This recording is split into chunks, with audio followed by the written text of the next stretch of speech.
যারা দেখছেন তারা সত্য কথা সাক্ষী দেন। তো আরো এরকম কয়েকজন অফিসার আসছে, আইসেই ডিসি সাহেব বাদে বাকি যে কয়জন আসছে এই জাতীয় ধার্মিক আলেম অফিসার সবাই আমার মাদ্রাসায় আমার সাথে সাক্ষাৎ করিয়েছে। বলে হুজুর আমরা যারা সরকারি চাকরি করি আমাদের সরকার একটা বেতন ধার্য করে রাখছে, ব্যক্তি পার্থক্যে বেতনের পার্থক্য। তা আমরা এই বেতনটারে হালাল করার জন্য মনে করি যে এই চেয়ারটায় বসাই আমার বেতন হালালের কারণ। চেয়ারে বসবো, বেতনটা হালাল, বাকি আমার কামাই করতে হবে কাজের বিনিময়ে মানুষের কাছ থেকে। কি কইছি টের পান নাই? যা কামাই করবো, কেউ খাতায় সই দিয়ে কাগজে সই করাতে আনবে, সইর বিনিময়ে 1 লাখ, এর বিনিময়ে 1 লাখ, ওর বিনিময়ে 50,000, এ জায়গা 10,000, এগুলো হলো আমার কাজের বিনিময়। আর আমার যে বেতনটা পাই ওটা হলো চেয়ারের ফজিলাতে পাই, ওটাতে এমনি আমার ব্যাংকে ঢুকে যায়, এটা আমার পারিশ্রমিক না। আমার পারিশ্রমিক হলে পরিশ্রম করে হাতে হাতে কামাই করে নেবো। সমস্ত কর্মচারী এই বুঝে নেছে, তার নামই হলো ঘুষ। বেতন যেটা, এটা আমি কাজ না করিও এই চেয়ারে যদি বসে থাকি অনায়াসে ঢুকে যায়। কাজে আমার বেতনটা আমার পরিশ্রমের বিনিময় না, এটা আমার চেয়ারের বিনিময়। আর পরিশ্রমের বিনিময়টা আমি মানুষের কাছে আদায় করে নেই, এইটা আমি হালাল মনে করি, এতে আমাকে ধ্বংস করে দিয়েছে। ছোট থেকে বড় সব ঘুষখোর, পিওর ভালো মানুষ কেউ নাই। সকলে জানে বেতনটা তো অনায়াসে ঢুকবেই অ্যাকাউন্টে, মাসের 1 তারিখে 2 তারিখে ঢুকেই যাবে। আমি 3-4 তারিখে বের করে নিয়ে আসবো বা সেদিনও আনতে পারি, কিন্তু আমাকে ইনকাম করতে হবে ঘুষ খাইয়া। আল্লাহ ওনার কাছে গানের দাওয়াত দিতে পাবলিকে গেলে নামাজে রক্ত হইলে চতুর্পাশে আজান হলে উনি বলতেন, এই মুসলমান যারা আসছো যাও, আমার ওইখানে কাছারি দোয়া মুসা পরিষ্কার করা আছে, মাদুর দিয়ে আছে, আগে নামাজ পড়ে আসেন, নইলে তোমাদের সাথে কথা হবে না। তো হিদায়াতের মালিক আল্লাহ, মরণের আগে যদি কলেমা পড়ে থাকে তাহলে পার হয়ে যেতে পারবে, যদি না পড়ে থাকে তাহলে কপাল। যত ভালো কথা বলুক কোনো কাম হবে না, যত ভালো কাজ করুক কোনো কাম হবে না। বিজয় সরকারের গান বুড়ো বুড়ো মানুষ কি সুন্দর গায়, এর তাল দিয়ে দিয়ে সুর দিয়ে দিয়ে বাসকস যেখানে যা আছে সব ঠিক আছে। এই পৃথিবী যেমনই আছে তেমনই পড়ে রবে, সুন্দর এই পৃথিবী ছেড়ে একদিন চলে যেতে হবে। জাকি কিন্তু সব দিকে একরকমই নেই, আগে এরকম হয়েছে পরে এরকম হয়েছে। এই বাসকস জাকি সব ঠিক আছে। ভাই বলো আর বন্ধু বলো, কেউ না সাথে যাবে, সুন্দর এই পৃথিবী ছেড়ে একদিন চলে যেতে হবে। ছিলাম আমি রূহ আলমে কতই শান্তি ভরে, কাটায় গেলাম এই জগৎকে শত দুঃখ করে রে মন, শত দুঃখ করে।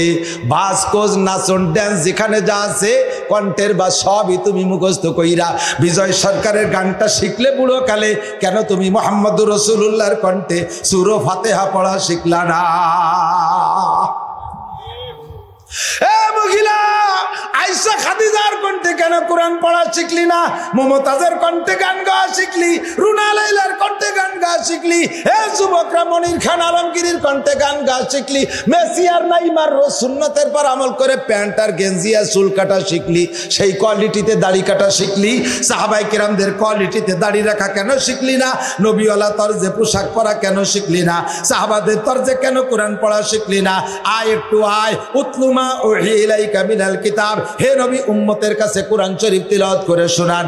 উতলু মানে তিলাওয়াত করো, মা উহিয়া ইলাইকা মিনাল কিতাব, কোরআন শরীফ তিলাওয়াত করে শোনাও। এই কিতাব এমনই কিতাব, তরজমা বোঝা লাগবে না, অর্থ বোঝা লাগবে না। মান করা হারফাম মিন কিতাবিল্লাহ ফালাহু হাসানাতুন ওয়াল হাসানাতু বিআশরি আমসালিহা। আল্লাহর কোরআন এমনই কোরআন যার থেকে একটা হরফ তুমি পড়বা, অর্থ বোঝা লাগবে না, আয়াতের অর্থ বোঝা লাগবে না, একটা হরফ তুমি পড়বা, আল্লাহ তাআলা তোমাকে 10টি নেকি দান করবে। বিশ্বাস হয়? সাথে যদি তরজমা বোঝেন আরো মজা। এই আমি সরকারের বাড়ির দ্বারের একটা সূরা তরজমা করব, কষ্ট হচ্ছে আপনাদের? নামাজের মধ্যে সূরা ফাতিহা পড়েন কি পড়েন না? যেদিন থেকে নামাজ শুরু করছেন সেদিন থেকে পড়েন না? এখন তার ভর্তি মনে চায় না? হ্যাঁ, এই একটা আর কতদিন পড়বো, পাল্টায় পড়া দরকার, তাই নাকি? অবি তাকরারে তুলাতে লাম ইয়ামুল। দুনিয়ায় বহুত গান শুনছি, ছোটবেলা থেকে শুনতে শুনতে। সাদের লাউ বানাইছে মোরে তরকারি, মনে আছে না মুরব্বীরা?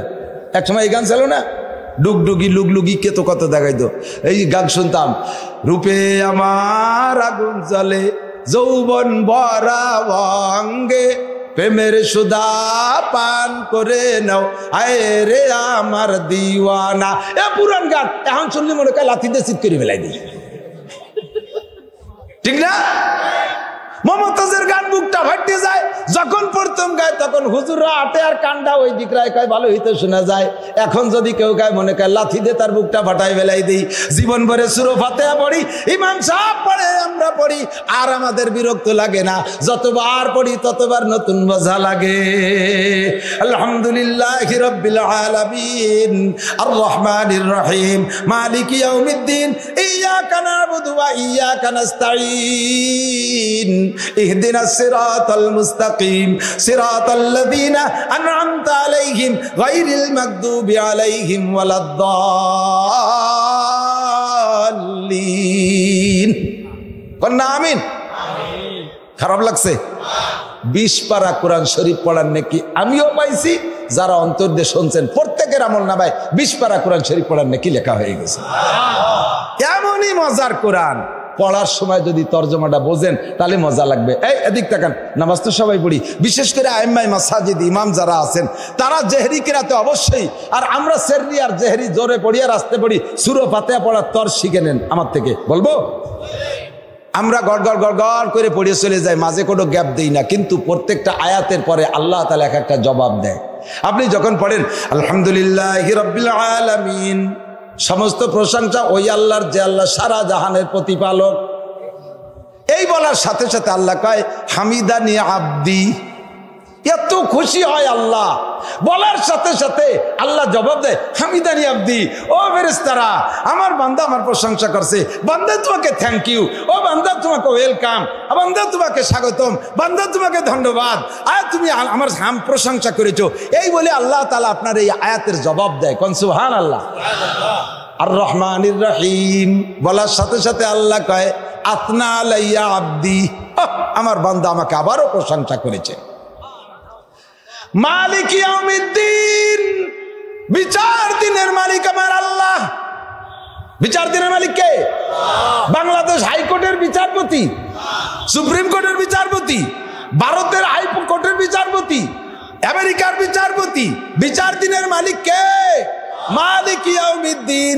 বলার সাথে সাথে আল্লাহ জবাব দেয় সাদাকা আব্দি, ও বান্দা তুই এ কথা জানলি কে রে যে আমি বিচার দিনের মালিক? তবে যা বলেছিস সত্য কথা বলেছিস, এ কথা জবাব দেয় আল্লাহ পাক জবাব দেন মালিক ইয়াউমিদ্দিন। এবার বলতেছেন 3-4 নম্বর আয়াত, ইয়্যাকা না'বুদু ওয়া ইয়্যাকা নাস্তাঈন। এই আয়াতের মধ্যে 2টি অংশ, অর্ধেক আল্লাহর আর অর্ধেক বান্দার। ইয়্যাকা না'বুদু, আল্লাহ তোমার ইবাদত করি। ও বন্ধু, নামাজ কার জন্য? জোর হলো না? নামাজও ইবাদত, খালি নামাজ না।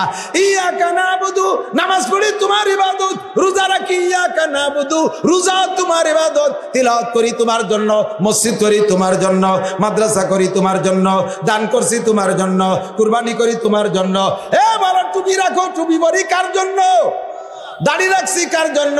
সুন্নত করি আল্লাহর জন্য, ফরজ করি আল্লাহর জন্য, পর্দা করি আল্লাহর জন্য। ইয়্যাকা না'বুদু, যত ইবাদত আছে আল্লাহ মানুষের জন্য করি না, ইবাদত সব তোমারই জন্য করি।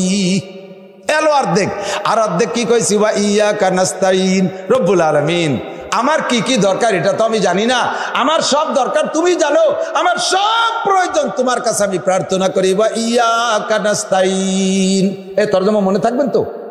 এখন থেকে সূরা ফাতিহা পড়লি এই তরজমাগুলো মনে আসবে, দেখবেন যে আপনার নামাজের মধ্যে একাগ্রতা আসবে, যে আপনি যা চাইতেছেন তাই মুখে বলতেছেন। একদিন তো মুখে বলছেন, তরজমা জানেন না, এখন শুনলেন আর তরজমা মুখস্থ হবে, পড়ার সময় এই কথাগুলো মনে পড়বে। ওয়া ইয়্যাকা নাস্তাঈন, তোমারই কাছে সাহায্য চাই।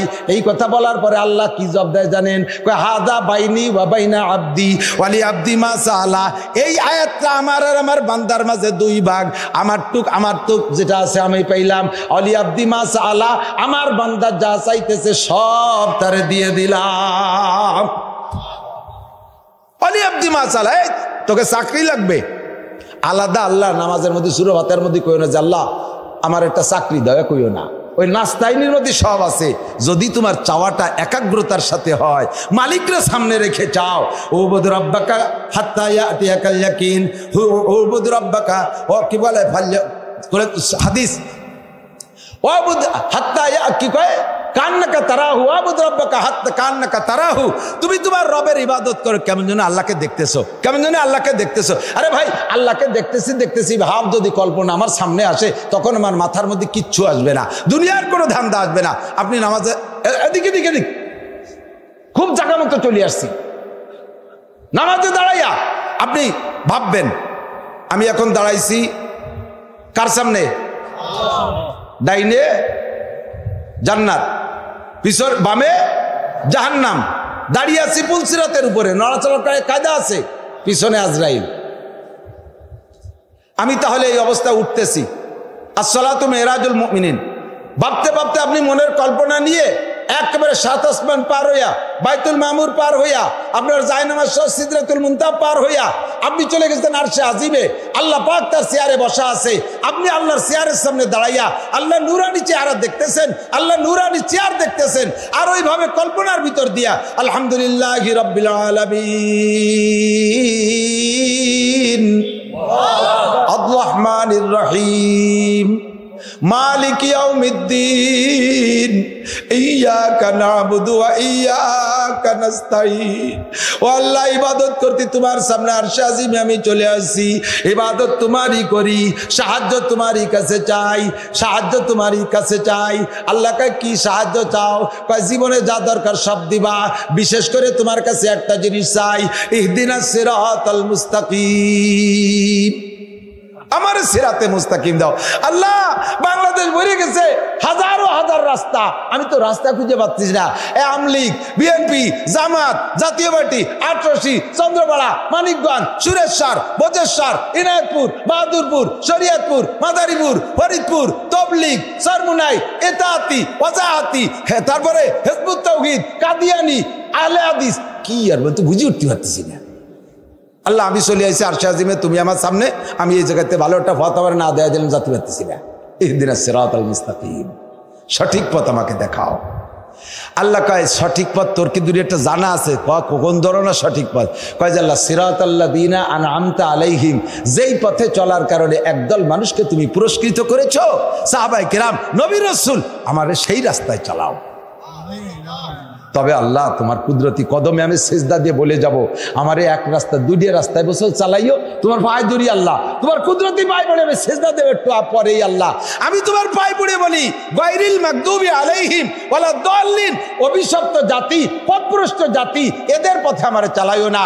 অভিশপ্ত জাতি ইহুদি আর পথভ্রষ্ট জাতি নাসারা, অভিশপ্ত জাতি ইহুদি, পথভ্রষ্ট জাতি নাসারা। এই ইহুদিরা, বনি ইসরাইলরা খোদার গজবে অভিশপ্ত। মুসা আলাইহিস সালামের উপস্থিতিতে আয়াতে 9 বলে 9টা গজব ওদের উপরে আসছে, 9টা গজব আল্লাহ পাকের রব্বুল আলামিনের পক্ষ থেকে গজব একের পর এক আসছে। আর ওরা অভিযোগ করে সব মুসা আলাইহিস সালাম, লাস্টে যাইয়া ওদের মাথার উপরে পাহাড়েরটা উঠাই দিছে, পাহাড়েরটা উঠাই দিছে। এই পাহাড়টা বড় কারামতি পাহাড়, বসা জনেরও মাথায় টায়, দাঁড়ানো জনেরও মাথায় টায়, ছোটটারও মাথা সমান, বড়টার মাথা সমান। এত বড় পাহাড় মাথার উপরে, মানে বিয়াদবি করছে বিদায় আল্লাহ পাক পাহাড় মাথার উপরে উঠে দিছে। এখন ওই তলে থেকে মুসা আলাইহিস সালামের কাছে কাঁদে, মুসা তাড়াতাড়ি পাহাড় সরাও, তুমি যা কবা সব শুনবো। মুসা আলাইহিস সালামকে আল্লাহ, এবার বাপ ভালো, তুমি পাহাড়টা সরাই দাও, মনে হয় ঠিক হয়ে যাবে। পাহাড় সরাই দিছে আল্লাহ মুসা আলাইহিস সালামের দোয়ায়। আবার যেই সেই সে বেড়াকেলারা খাতা নিয়ে বেড়াকে যাচ্ছে, গ্রামীণ ব্যাংকালারা গ্রামীণ যাচ্ছে, কলেজে ল্যাংটা হয়ে চলে যাচ্ছে, যত উল্টো পাল্টা আগে করতো ফিরে আবার তাই শুরু করছে। এবার মুসা আলাইহিস সালাম কয়, এই তোরা দিয়ে একটু আগে কি করলি, তা কাজটা করতেছিস কি? অত বড় পাহাড় মাথার পর থাকলে স্বীকার না করি পারা যায়? আর তুমি যা কয় এই কি মানা সম্ভব? এই যে এই গুন্ডমি, এই পান্ডামি যখন এরা খোদার গজব প্রাপ্ত, 9টা গজব আসছে একে একে।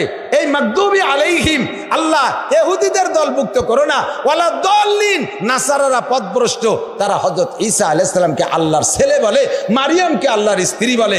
নাসারা কারা? আপনারা জানেন না, গড়ামে কিন্তু সবাই মিলে একটা মনে করে, সব মিলে মনে হয় খ্রিস্টান, আসলে সব মিলে খ্রিস্টান না। খ্রিস্টান হলো ঈসা আলাইহিস সালামের উম্মতরা, খ্রিস্টান ঈসা আলাইহিস সালামের উম্মতরা। আর মুসা আলাইহিস সালামের উম্মতদের নাম হলো ইহুদি। সারা বিশ্বে 800 কোটি মানুষের ভিতরে মাত্র 1.5 কোটি ইহুদি, মাত্র 1.5 কোটি ইহুদি, তাদের বসবাস স্থান মাত্র একটা দেশ ইসরায়েল। আর আমেরিকা, ইউরোপ কান্ট্রি যা আছে, পশ্চিমে যা আছে, সব নাসারা, সব নাসারা। এই নাসারারা কিন্তু খ্রিস্টান, আর ইহুদিরা এই বনি ইসরাইল, মুসা আলাইহিস সালামের উম্মতের ওই কয়টা। এই অল্প কয়টা মানুষ এত বড় বেয়াদব, সারা দুনিয়ার নাটের গুরুরা। আল্লাহ ওকে যে কি বুদ্ধি দিয়েছে, ওকে বুদ্ধি দিয়ে সারা দুনিয়ার সমস্ত কাফেরদেরকে মুঠির মধ্যে করে রাখে। বিজ্ঞানীর গুরু, দুনিয়ার সব আবিষ্কার করতে পারে ওরা। নাসারা ওরা, খ্রিস্টান ইহুদি ওরা, আর এই পাশে রাশিয়া থেকে নিয়ে রাশিয়া, চীন সহ জাপান পর্যন্ত এই পাশে সব বেশিরভাগ 90% এরা হলো বুদ্ধ। আর মধ্যপ্রাচ্যে এরা মুসলমান, আর আমরা মুসলমান। আর এ পাশে মালয়েশিয়া বেশিরভাগ মুসলমান।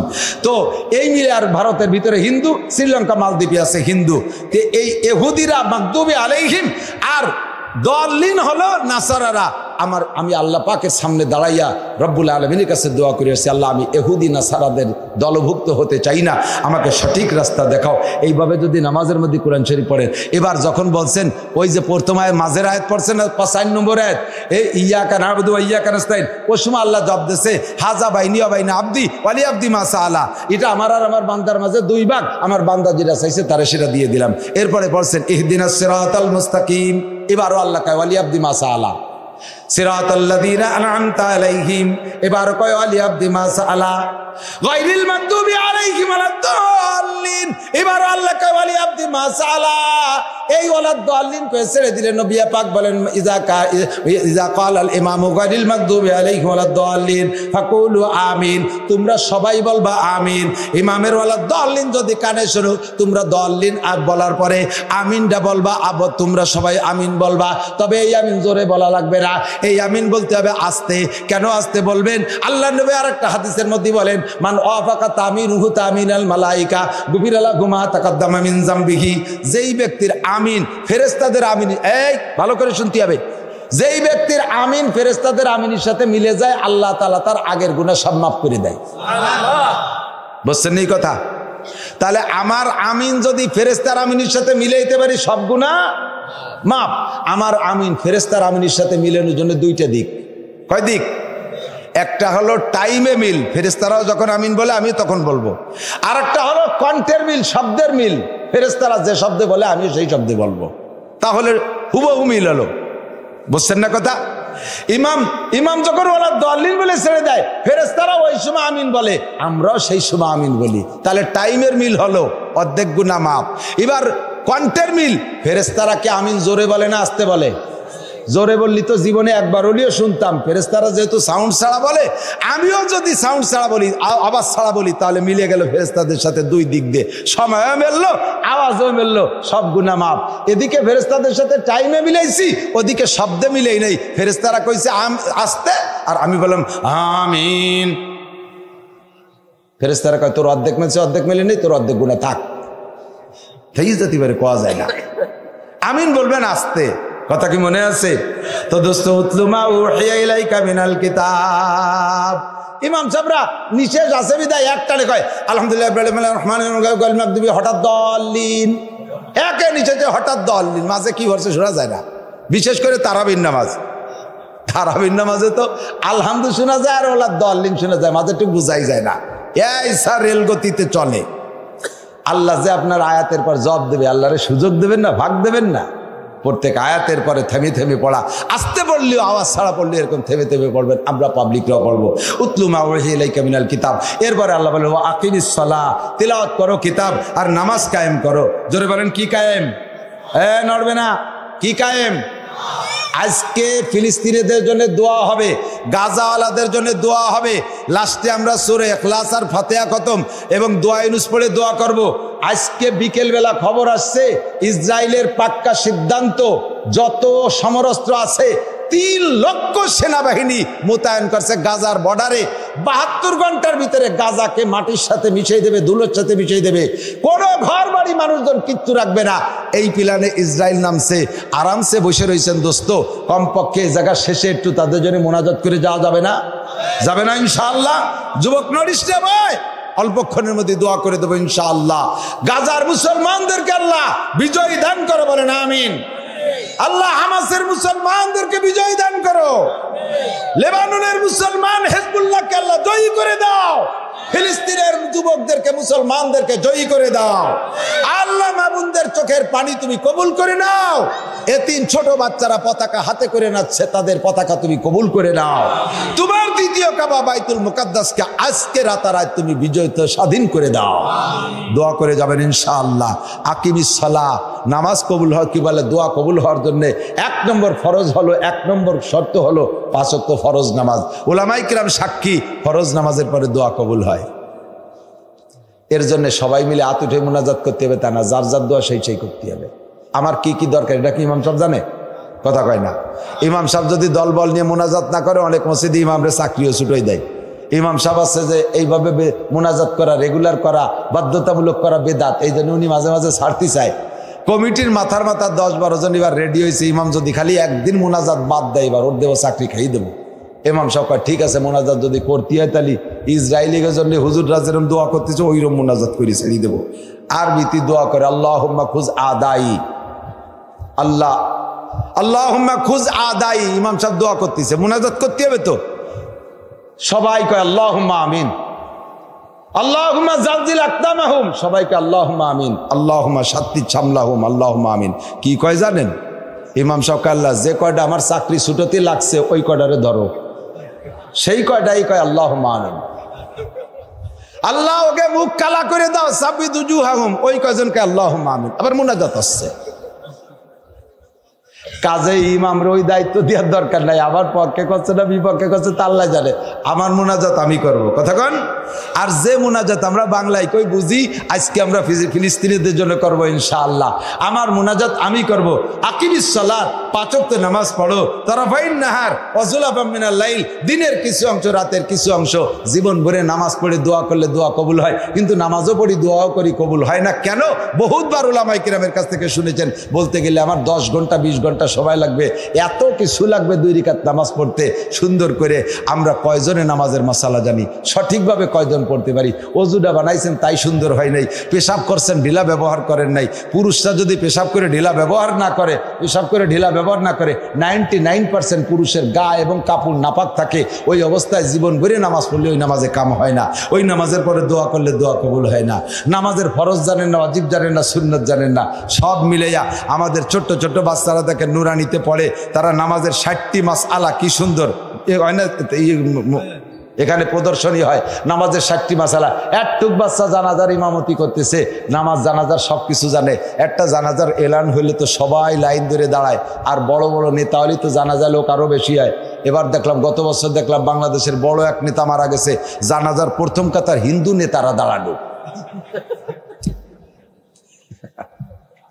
প্রথম কাতার হিন্দুরা, যে জানাজার এক কাতার হিন্দু হয় ওই জানাজার মধ্যে কয়শোর যে অজু নাই তার ঠিক নাই, ফাঁকে ফাঁকে 2-1টার ফরজ গোসল বাকি থাকতে পারে। কথা কর না কে? এ জানেই না যে আমার কি দরকার আর কি দেখি। মশলা কয় মুসলমান জানেন? আল্লাহ হেফাজত করুক। সঠিকভাবে মশালাগুলি জানিয়া আমরা শরীয়তের সব বিধান আমল করব। আর ওয়ালা যিকরুল্লাহি আকবার, নামাজ হলো সবচাইতে বড় জিকির। নামাজ সবচাইতে বড় জিকির। ও দোস্ত, আজকে উলামায়ে কিরাম ডাক দিছে আপনাদেরকে আগামীকালকে মাগুরায়। কে কে যাবেন ইনশাআল্লাহ? মাগুরায় কাল কে কে যাবেন? মাগুরায় কালকে ফিলিস্তিনের পক্ষে ইসরায়েলের বিপক্ষে বিক্ষোভ মিছিল হবে। কে কে যাবেন? দেখছেন, ইমানদার আমরা এই জায়গা বসে আল্লাহ বিল্লাহ করবো, সুবহানাল্লাহ পড়বো, শুধু একটু মাগুরা জাতি পারবো না। আর ইসরায়েলে যাইতে করলে কে কে রাজি আছেন দেখি? ইসরায়েল জাতি হবে। প্রধানমন্ত্রী বিমান ফ্রি করে দিচ্ছে, কেনা কেনা রেডি। এবার কেউ কেউ জাতি পারে যে যুদ্ধ না বিমানে তো উঠি আসি। আস্তাগফিরুল্লাহ, আমার গোপালগঞ্জেও কালকে বিক্ষোভ ইনশাল্লাহ। আমি জুমার নামাজের পর আমি যাব। আমি গোপালগঞ্জ উলামা পরিষদের সভাপতি। আমরা আহ্বান করছি মাগুরা যাবেন, জেহাদে শরিক হবেন, তাদের জন্য দোয়া করবেন। এখন থেকে প্রতিজ্ঞাবদ্ধ হতে হবে, আমরা 5 ওয়াক্ত নামাজের পরে ফিলিস্তিন বিজয়ের আগ পর্যন্ত নিয়মিত আমরা নামাজের পরে দোয়া করতে পারবো না ইনশাআল্লাহ? দোয়া তো করতে পারবেন ইনশাআল্লাহ। এতদিন নিজেদের জন্য দোয়া করছি, এখন থেকে আমরা ফিলিস্তিনে মুসলমানদের জয়ের আগ পর্যন্ত দোয়া করব।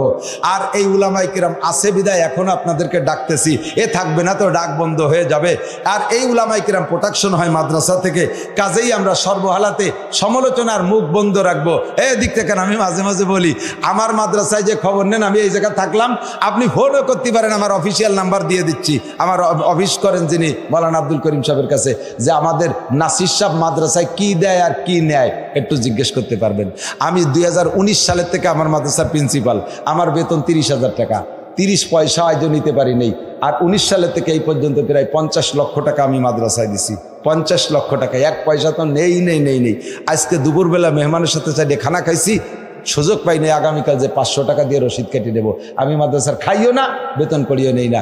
এরপরও সারা দেশে আমার এলাকার মধ্যে আছে বহুজন কয়, উনি আন্তর্জাতিক খ্যাতি সম্পন্ন মানুষ, কোটি কোটি টাকা আসে মাদ্রাসার নামে, আমাকেও কিছু দেয় আর ফিরাই খাই ফেলে। না দিলি মাদ্রাসা এত সুন্দর হলো কি রে, দেয় উনি বুঝি বেড়াবে আল্লাহর কাছে, আমরা তো পাচ্ছি মাদ্রাসা, এইগুলো আবার সান্ত্বনাও নেয়।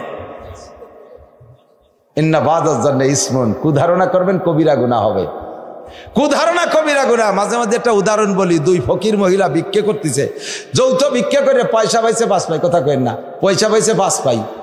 এখন 5 পাই তো আর ভাগ করা যায় না। বৈশে সন্ধ্যের সময় ঝগড়া লাগছে, একজনকে, আপা আজকে আমি নি, তুই কাল নিস। তুমি 5 পাই নিলি, 3 দিন আসবা না, তোমার চিনি, হয় আমারে দাও নয় ভাগ করে দাও।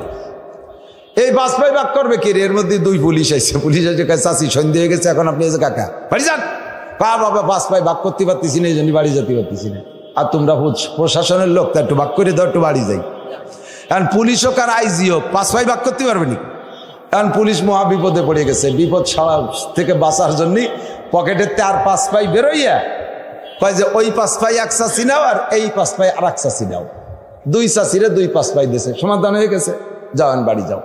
কয় যাও তোমরা যাও, আমরা যাই, একটু শকর আদায় করে যাই। ঝামেলা যেহেতু মেটছে, একটু শকর আদায় করতে হবে। পুলিশ 2 জনের বিদায় দিয়ে এক মহিলা বলতেছে, সারা দেশে পুলিশকে নামে বদনাম, খালি ঘুষ খায় ঘুষ খায় ঘুষ খায়, দেখছিস আজকে পুলিশ কত ভালো। এই পুলিশটা আসলে 2 জন বাড়ি যেতে পারতাম, এ পয়সাও ভাগ করতে পারতাম না, বাড়িও যেতে পারতাম না, শকর আদায়। আর এক মহিলা কয়, তোর বাদ দে পুলিশের প্রশংসা, এর মধ্যে তো 2-5 টাকা না খাইয়ে ছাড়ছে নাকি?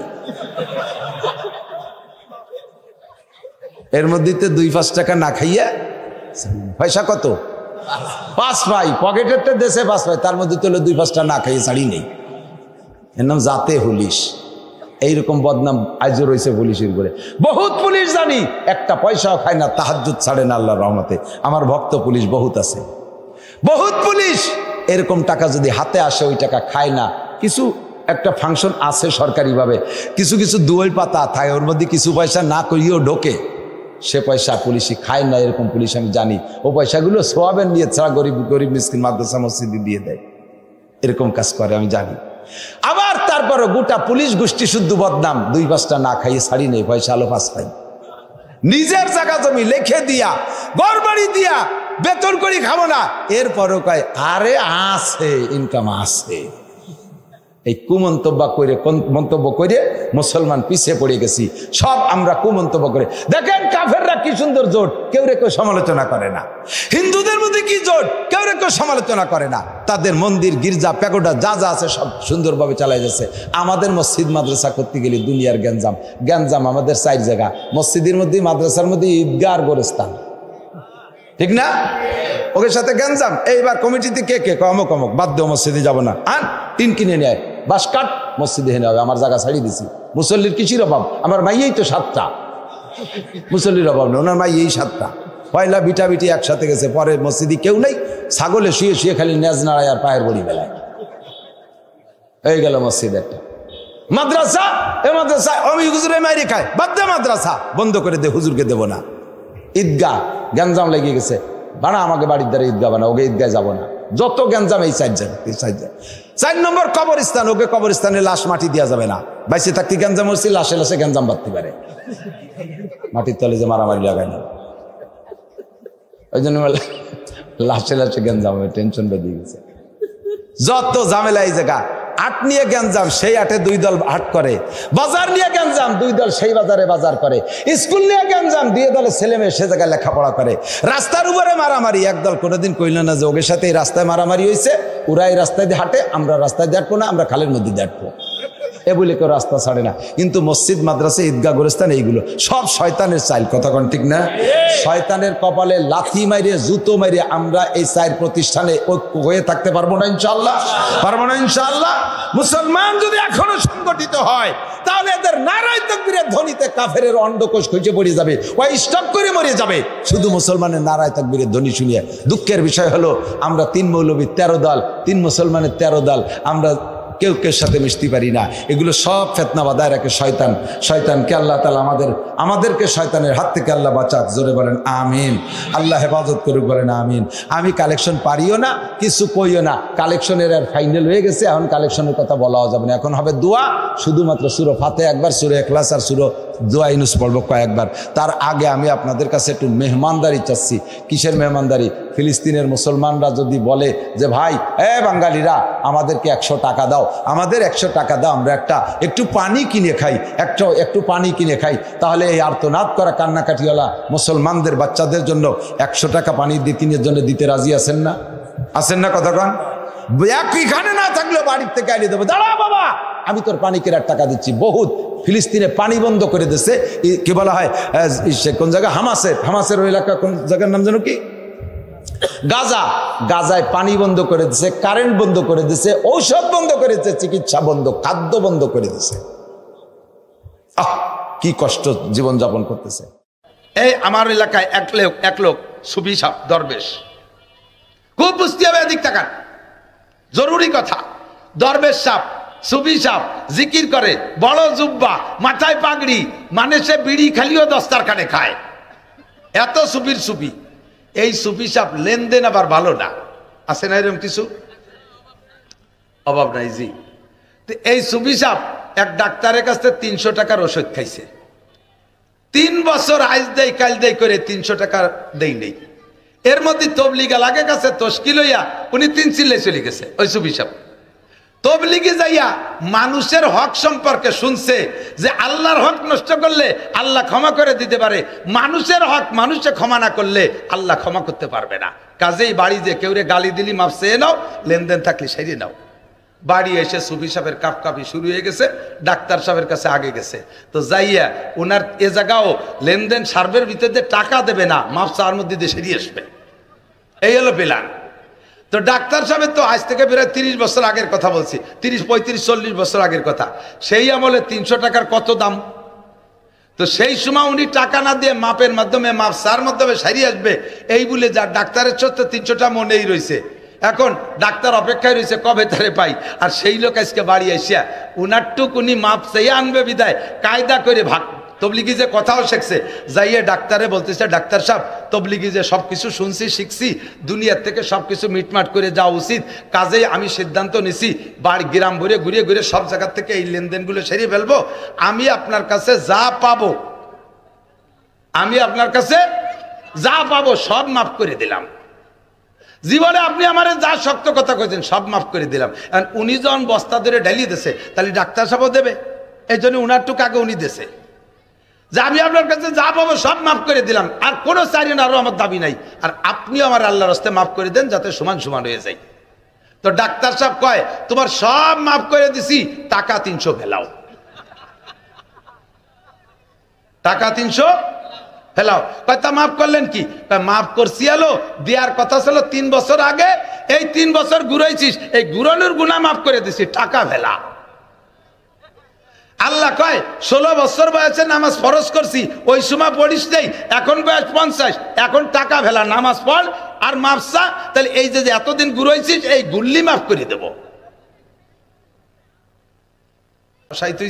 তাই তোকে মুসাফা করতে দেয়নি, কি কয় হুজুর মারা গেছে আর আমাকে দেখা করতে দেই নেই, এভাবে মূর্তি বানাই আমাকে কালেকশন করছে। এরপরে নিজে নিজে দেখছে যে যদি এরকম ঘটনা ঘটে তাহলে তো জায়গার কেউ যাবে না, তাদেরকে আবার ভিন্ন ভিন্ন বাড়ি বাড়ি যে তশকিল করছে।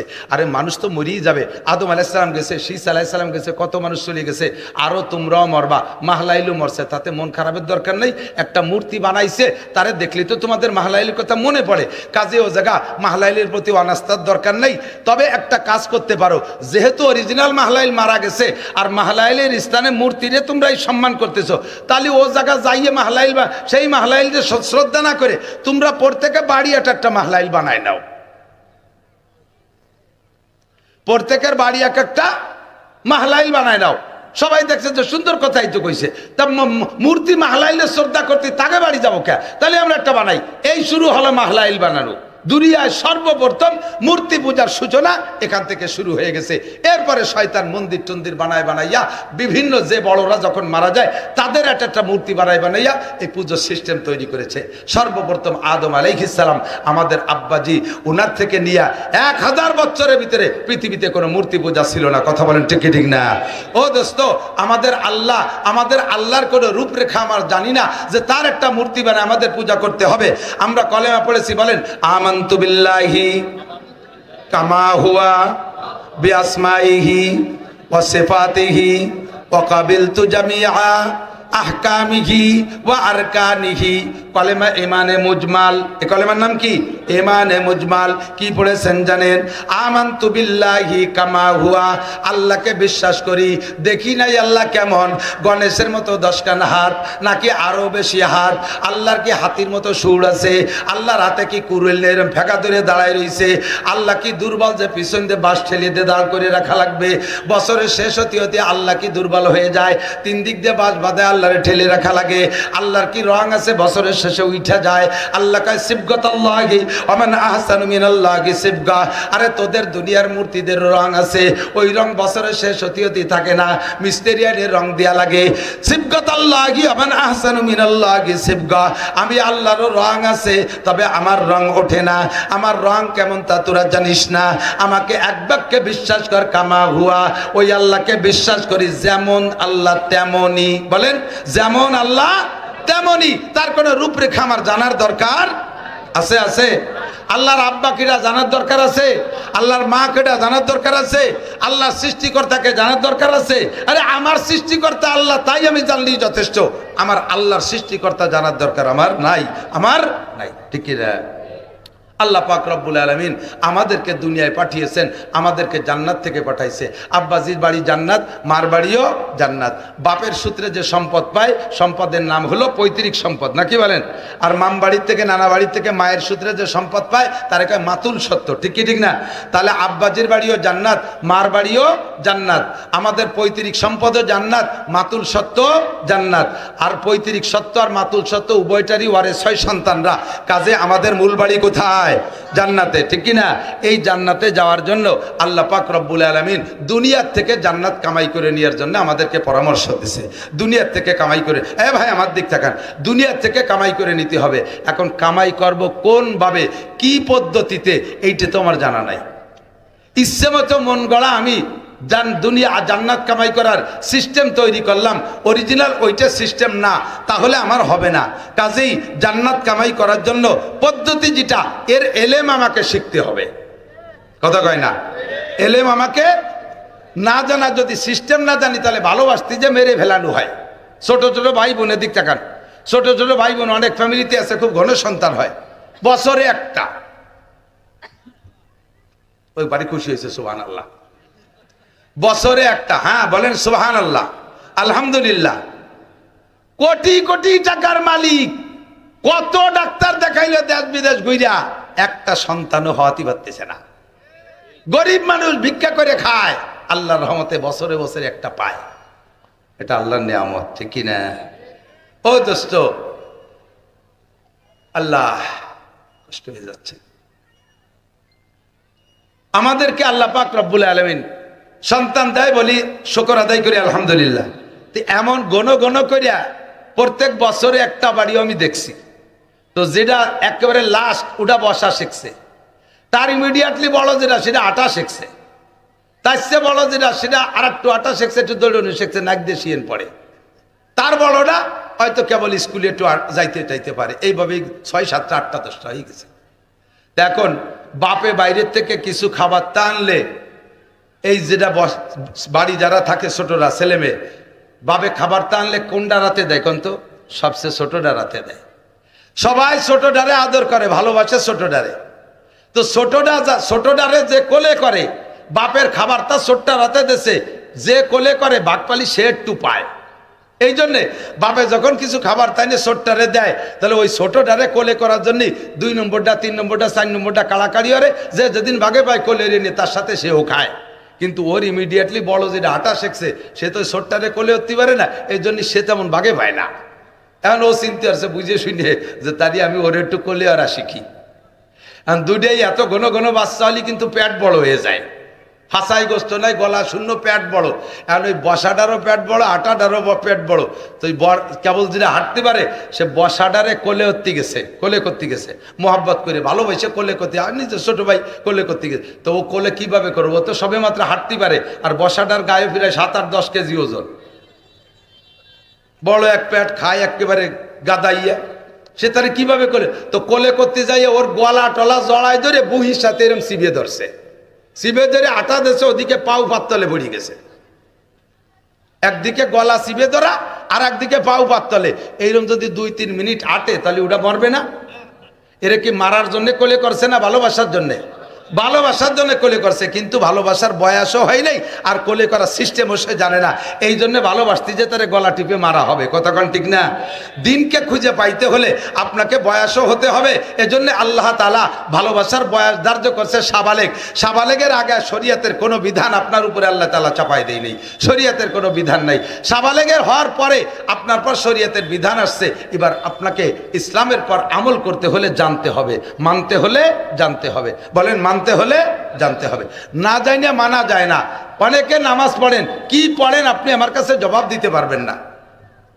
এমন এমন মাসালা আছে যেই মাসালাগুলো না জানা থাকার কারণে আপনার সারা জিন্দেগির নামাজ পড়া হয়ে যাচ্ছে। খোদার কসম, 1টা মিনিটও জান্নাতে যেতে পারবেন না। নামাজ টোটাল না পড়লে এক ওয়াক্তের বিনিময়ে যেমন 200 কোটি, আরো 30 কোটি, আরো 40, খেয়াল করে নাই। আবার বলি, এক ওয়াক্ত যদি নামাজ মোটেই না পড়েন, তার বিনিময় খোদার কসম 1টা গুনাহ হবে না। আবারও বোঝে নাই, খেয়াল করে নাই। নামাজ না পড়লে কোনো গুনাহ, নামাজ না পড়লে কি হবে না? সাহস পাচ্ছে না কোথায়? আমি বলে দিছি যে, তো আমার সাথে বলেন, নামাজ না পড়লে কোনো গুনাহ হবে না। আবার বলে হবে। রোজা না রাখলেও কোনো গুনাহ হবে না। হজ ফরজ হয়েছে, না করলে কোনো গুনাহ হবে না। জাকাত ফরজ হয়েছে, না দিলি কোনো গুনাহ হবে না। তো জাকাত দেবো কি? নামাজ না পড়লে যদি গুনাহ নাই তা পড়বো কে? এই শীতকালে নামাজটা হুজুর ভরি জানেন না কি ঠেলা? রাতে ফজরের সময় উঠাও যেমন কঠিন, ঠান্ডা পানিতে অজু বানানো তো হাত পা ভেঙে নিয়েছে, প্যারালাইসিস হয়ে যায়। আর সে নামাজ না পড়লে যদি গুনাহ নাই তা পড়বো কে? পড়েন না, কি হয় তাই শুনে নেন। নামাজ না পড়লে 1টা গুনাহ হয় না। আবার একটু বুঝই কই, 1টা বিড়ি খালি 1টা কবিরা গুনাহ। মুখে 1000 দাড়ি আছে, একবার কাটিয়ে ফেললে 1000 কবিরা গুনাহ। 1টা মিথ্যা কথা বললে 1টা কবিরা গুনাহ। একবার জিনা করলে 1টা কবিরা গুনাহ। 1 গ্লাস মদ খাইলে 1টা কবিরা গুনাহ। এক ওয়াক্ত নামাজ ছাড়লে কয়টা কবিরা গুনাহ কেউ বলতে পারবেন না। কি হয় কি তাই? এক ওয়াক্ত নামাজ ছেড়ে দিলে একটাও সগীরা কবিরা গুনাহ হয় না। হয় হলো নামাজ ছুটে গেলে আপনার নামে বরাদ্দ করা আছে 230 কোটি 40 লক্ষ বছর জাহান্নামে পুড়তে হবে, গুনাহ হবে না একটাও।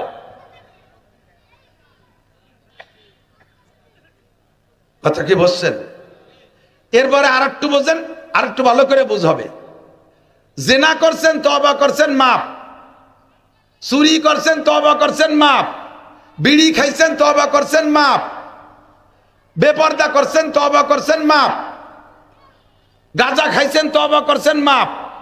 সারা জীবন বইরে 60 বছর নামাজ পড়েন নাই, মরার আগে আস্তাগফিরুল্লাহ পড়ছেন, এক ওয়াক্ত নামাজও মাপ হবে না।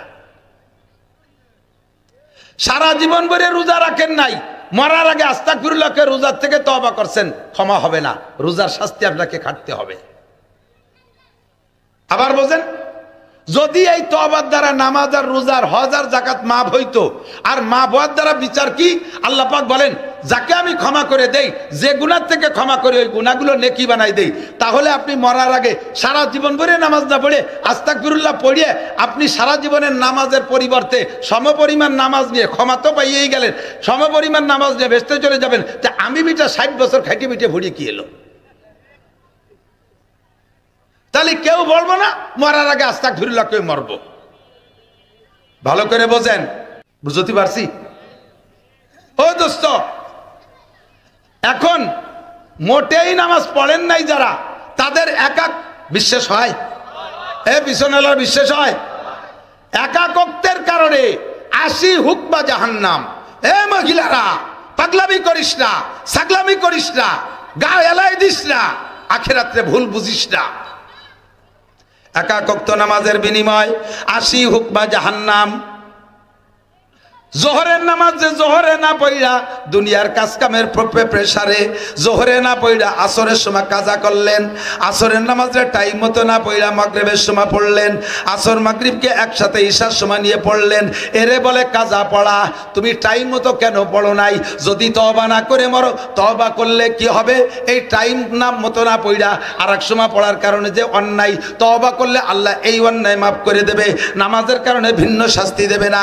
আর যদি তুমি তওবা না করো, তাহলে জোহরে আসরের সময় পড়লে, আসরে মাগরিবে পড়লে, ফজরে জোহরে পড়লে, তাহলে তোমার আমলনামায় যে পরিমাণ অপরাধ জমা হয়েছে তাতে এক ওয়াক্ত নামাজ কাজা পড়ার পরেও, জোহরে আসরে পড়ে দেওয়ার পরেও 1 হুকবা জাহান্নাম। 1 হুকবা মানে 2,88,00,000 বছর। দোস্তরে, আর যদি নামাজ ছুটে যায়, কোনোদিন তা পড়ে না দেন, 1 হুকবা 1 ওয়াক্তের বিনিময় 80 হুকবা জাহান্নাম। 80 হুকবারে 240, 2,88,00,000 দিয়ে গুণ দেন, বের হবে 200 কোটি, আরো 30 কোটি, আরো 40 লক্ষ বছর। এ পর্যন্ত কথা শেষ নয়, আর একটু লক্ষ্য করেন। এবার আপনি যে নামাজ পড়ছেন, ওই নামাজ পড়ার পরও নামাজ হয় নাই, নামাজ পড়ার পরও নামাজ হয় নাই, তাহলে কি হবে? কয় পড়ার পরও নামাজ ভুলের কারণে যদি না হয়, মোটো না পড়লে যেমন 1 ওয়াক্তের বিনিময়ে 230 কোটি 40 লক্ষ বছর, ভুল নামাজ পড়লো তোমাকে 230 কোটি 40 লক্ষ বছর। এবার ভুল হলো কিসে তা শুনে নেন। এই জন্য বলছি মজলিস ফিকিন একজনও নড়বেন না, কান লাগায় শুনবেন। 5-6টা মাসলা বলে দেব।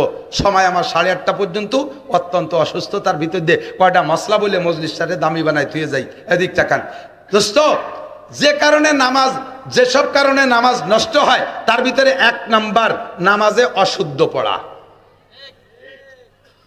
ইন্টারভিউ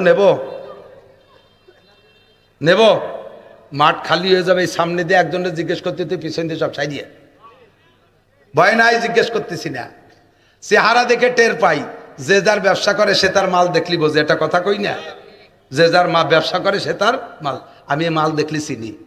যখন একটা দাঁড়িয়েছে সেই সময় তো ইমামতি হরি, কত ডাটের ছবি সব দেখলাম। 3 খেতায় দিয়ে পাগড়ি বান্ধা, 43 বন্ধের জুব্বা একটা গায়ে, ঘাড়ের উপরে যায় নামাজ, বগলের দস্তারখান, বিড়ি খালিও দস্তারখানে খায়, হাতে কোড়া লাঠি, হাতে 500 দানার তসবি, কানের মধ্যে মেসক গুজা, দাড়ির মধ্যে খিলেল গুজা, বাবের আর অভাব নাই। আলহামদুলিল্লাহ জিজ্ঞেস করছি, গালে প্যারালাইছে, সে শিখেছে করতে পারে না। দোয়া কুনুত জিজ্ঞেস করছি, কয় সে সময় কুলুসুরও পড়ি। দোয়া কুনুতির জায়গা কুলুসুরও পড়ে, দোয়া কুনুতির জায়গা কুলুসুরও পড়লে নামাজ হবে? এই জলের ভিতরে হলুদের পরিবর্তে হলুদ নাই বিদা একটু লবণ বেশি এনে দিলেন, খাওয়া যাবে? ও লবণের জায়গা যদি হলুদ বেশি এনে দেন, লবণ না একটু হলুদ দিয়ে সেটুকু মেকআপ করে দেই, হবে? খাওয়া যাবে? তাহলে একটার জায়গা আর একটা দিলে যেমন হয় না, দোয়া কুনুতির জায়গা দোয়া কুনুত ছাড়া কুলুসুরও দিলেও হয় না। কাজে আপনাকে এটা শিখতে হবে। দুনিয়ার সব কিছু জানলেন, আইএ পড়লেন, বিএ পড়লেন, এমএ পড়লেন, ইংরেজি জানেন, অঙ্ক জানেন, বাংলা জানেন, পর্সা জানেন, দলিল জানেন, এসএ জানেন, বিআরএস জানেন, এসিএস জানেন, কত কিছু শিখলেন। আপনি জমিকাত মাপা শিখলেন, আপনি আল্লাহর কোরআনটা মাপা শিখলেন না কে? আপনি কোরআনটা পড়া শিখলেন না কে? মমতাজের কণ্ঠে গান গায়, এই যে বুড়ো, আর বাবা বুড়ো ধান কাটে আর জাকি, কুটি কুটি জাকি, লক্ষ্য করে শুনি যে মমতাজের গান গাইছে, বুকটা ফাটে যায়, এই ছোট ছোট জাকি দেয়। বুলাল আলম স্যার গান গায়, বিজয় সরকারের গান গায়, একেবারে হুবহু জাকিতি কণ্ঠে মিল। এই পৃথিবী, এই সময় একটু গান এরম দিতে হয়, এই পৃথিবী যেমনই আছে তেমনি পড়ে রবে। এই জায়গায় সামনের দিক দুটি জাকি আছে। সুন্দর এই পৃথিবী ছেড়ে একদিন চলে যেতে হবে, এরকম জাকি আছে। আইডিও জাকি জায়গা শিখলে কোন জায়গাতে? ভাই বলো আর বন্ধু বলো কেউ না সাথে যাবে, এই জায়গায় আইডিও চাই। সুন্দর, এবার হলো সামনের জাকি। সুন্দর এই পৃথিবী ছেড়ে একদিন চলে যেতে হবে। ঘাড়ের ডগো ঠিক আছে, হাতের জাকিও ঠিক আছে, মাজারের দুল ঠিক আছে, মাজার দুলও ঠিক আছে। আরে বিজয় সরকারের গান গাইতে যাইয়া সব জায়গায় ঝাঁকি কণ্ঠ মিল আছে। মমতাজের ঝাঁকি কণ্ঠ মিল আছে, মনির খানের গানের ঝাঁকি কণ্ঠ মিল আছে। মোহাম্মদী কণ্ঠে কেন সুর ফাতেহার ঝাঁকি কণ্ঠে মিল নাই? আয়সার কণ্ঠে ও মহিলা কেন তোমার সুর ফাতেহার ঝাঁকি কণ্ঠে মিল হয় না? ও জায়গা কেন মিলাইতে পারো না? কারাহা বা কলকে আরি জুমলা রাজ বা খোদা তদবির হিলা কায়ের আওয়াজ। দুনিয়ার সব কাজ তোমার পরিপাটি। ঘরটা কি সুন্দর সাজাইছো, শোকেস ভরে মালগুলো কত সাজাইছো, আলনা ভরে মালগুলো কি সুন্দর সাজাইছো। আরে তোমার ঘরের ফার্নিচার গুলো কত সুন্দর, দোকানের মাল কি সুন্দর পরিপাটি পরিপাটি। প্যান্টটা কোনো দিন না ধুয়ে পরো না, জাঙ্গিটা কোনো দিন না ধুয়ে পরো না। আরে শার্টটা কোনো দিন আয়রন ছাড়া ব্যবহার করো না, খেতা পর্যন্ত আয়রন করে গায়ে দাও। তোমার এগুলো সব এত সুন্দর, সুরো ফাতেহারে কেন আয়রন করো না? কুলু সুরে কেন সাজায় রাখো না? আত্তাহিয়াতুরে কেন সাজাও না? কোনটা কোন জায়গা পড়তে হবে এটা কেন তুমি জানো না? ভালো করে জেনে নাও। কুল হাল ইয়াস্তাবিল্লাযীনা ইয়ালামুনা ওয়াল্লাযীনা লা ইয়ালামুন। শিক্ষিত লোক আর অশিক্ষিত লোক জীবনে কোনোদিন সমান হইতে পারে না। কথা বলেন ঠিক কি ঠিক না? জাননেওয়ালা বা না জাননেওয়ালা কোনোদিন সমান হইতে পারে না। আল্লাহ কাছে জাননেওয়ালা হয়ে আসো। মানতে হলে জানতে হয়, মানতে হলে জানতে হয়। শরীয়তের বিধান মানতে হলে আগে আপনাকে জানতে হবে। নামাজ সংগঠিত হইতে, এই নামাজ সংগঠিত হইতে 3 প্রকারের মাসালা। কয়? সবাই একটু কইতে হবে আমার সাথে। কয় প্রকার বলেন? 13টা ফরজ, 14টা ওয়াজিব, 28টে সুন্নতে মুআক্কাদা, মুস্তাহাব সাইজের ছোট শূন্য মিলে 51টা সুন্নাত। এই নামাজ 3 প্রকারের মাসালা দিয়ে আপনি কমপ্লিট করছেন, ঠিক। এবার এই নামাজ নষ্ট হওয়ার 19টা কারণ। কয়টা? তার ভিতরে 2টা কারণ আমি বলবো। একটা হলো নামাজে অশুদ্ধ পড়া, আর একটা হলো আমলে কাসির। কষ্ট হচ্ছে? খোদার কসম দিয়ে বলবো, আমার হাতে কোরআন শরীফ থাকলে আমি কসম খেয়ে বলতাম এই 2টা মশালা আমি আপনাকে শিখাবো। কিসসা কাহিনী আর ইত্যাদির ওয়াজ 1 লক্ষ বছর করলে আর শুনলে যেই নেকি হবে, তার চাইতে এই 2টা মশালার ওয়াজ শুনলে আপনার বেশি নেকি হবে। আর এই 2টা মশালা না জানা থাকার কারণে বহুজনের নামাজ নষ্ট হয়। 1 নম্বরে পড়া অশুদ্ধ। আপনি নামাজের ভিতরে প্রথম যে তাকবীরটা দেবেন, প্রথম তাকবীর বলেন তো। আমি নিজে শুনি কয় আল্লাহু আকবার, আল্লাহু, আরে টান দেছে আকবার কইছে। কি কইছেন জানেন? আল্লাহু আকবার। এ আল্লাহ কি সবচাইতে বড় উশৃঙ্খল? আল্লাহ কি সবচেয়ে বড় বেয়াদব? এই আপনি হলো জিজ্ঞেস করতেছেন। আপনি যা বলছেন তার তর্জমা হয়েছে কি? আল্লাহু আকবার। এ আল্লাহ কি সবচেয়ে বড় বেয়াদব? আপনারে কি এই জায়গা দাঁড়ায় এই কথা বলা হয়েছে, নাকি আল্লাহ সবচেয়ে বড় এই কথা বলা হয়েছে? আল্লাহ সবচেয়ে বড় এই বলতে আপনাকে বলা হয়েছে। বলবেন আল্লাহু আকবার, আরে টান দেবেন না। কয়ে টান দিলি যদি আকবারও বলেন তর্জমা হবে কি? আল্লাহু আকবার। তর্জমা হবে আল্লাহ কি বড়? আমার তো মনে হয় না যে আল্লাহ গণেশের চেয়ে বড়। ঈমান থাকবে? নামাজ হবে? এবার আল্লাহু আকবার তর্জমা বাতিল, নামাজ হয়নি। শুধু কিরাত না, এই সমস্ত জায়গা ইকামত তো শুনি। আর আজান দেওয়ার জন্য দাঁতে দাঁড় দিয়ে ঠোঁটে লিপস্টিক মাখায় ঘরে আজান দেবে। আজানের কসু শেখে নাই কোনোদিন, জীবনে কোনোদিন শুদ্ধ করে আজান শিখবে না। আবার আজানটা দেবে, একামতটা দেবে, শুদ্ধ কেউ দিলি কয় আপনি কি এই মসজিদের মুসল্লি নাকি, আপনি কি মুয়াজ্জিন নাকি, আমি এই জায়গা 30 বছর মুয়াজ্জিনি করি। তুমি তো 30 বছর আকাম করো দাঁড়ায় দাঁড়াইয়া। তুমি 30 বছর এই জায়গায় দাঁড়ায় দাঁড়ায় আকাম করছো, আজকে একটা কাম করে দিলাম তাই তোমার খারাপ ঠেকতেছে। একামত শুদ্ধ না করে কখনো দিতে যাবেন না। মসজিদের ইমাম সাহেব কিরাত ভালো করে শুদ্ধ না করে ইমামতি করতে যাবেন না। আপনার অশুদ্ধ কিরাতের কারণে আপনার নামাজ হয় নাই, পিছনে যত মুসল্লি আছে কের নামাজ হয় নাই। কিয়ামতের ময়দানে এই মাদারীপুর এলাকার, মকসেদপুর এলাকার বিদেশি টাকা খাইয়ে খাইয়ে পেটটা তো ভালোই মোটা বানাইছেন, পেটের মধ্যে ফেরেশতারা হাত ঢুকাই দিয়ে বের করে কয় টাকা খাইছেন। দেশের মানুষের ভুল নামাজ পড়াই দিয়ে টাকা খাইছেন আপনি। নামাজটাকে শুদ্ধ করেন। ইমাম সাহেব যাদের কিরাত গলত আছে তাড়াতাড়ি কিরাত শুদ্ধ করে আসেন। 1 নম্বরে তকবীরে তাহরিমা, এখানে শুদ্ধ হতে হবে। এইটা আর আরেকটা মাসালা এই জায়গা থেকে শুনে নেন, এদিক তাকান। প্রথম ইমাম সাহেব যে তকবীর বলে ওই তকবীরের সাথে আপনিও তকবীর বলবেন। অনেকে আছে মুখ বন্ধ রে খালি হাত কানে দেয়।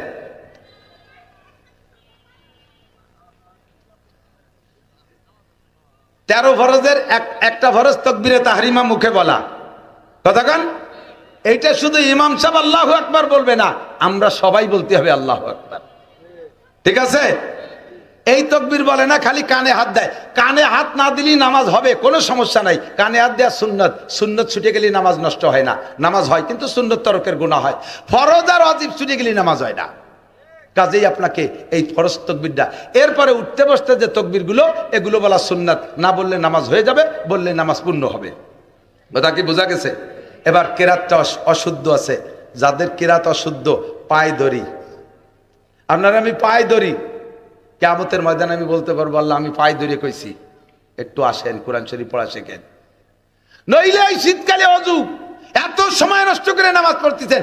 আল্লাহর 99 নামের কসম, 1 কোটি বার কসম খেয়ে বললাম, যারা ভুল কিরাতে নামাজ পড়ছেন 1 মিনিটও ভেস্তে যেতে পারবেন না।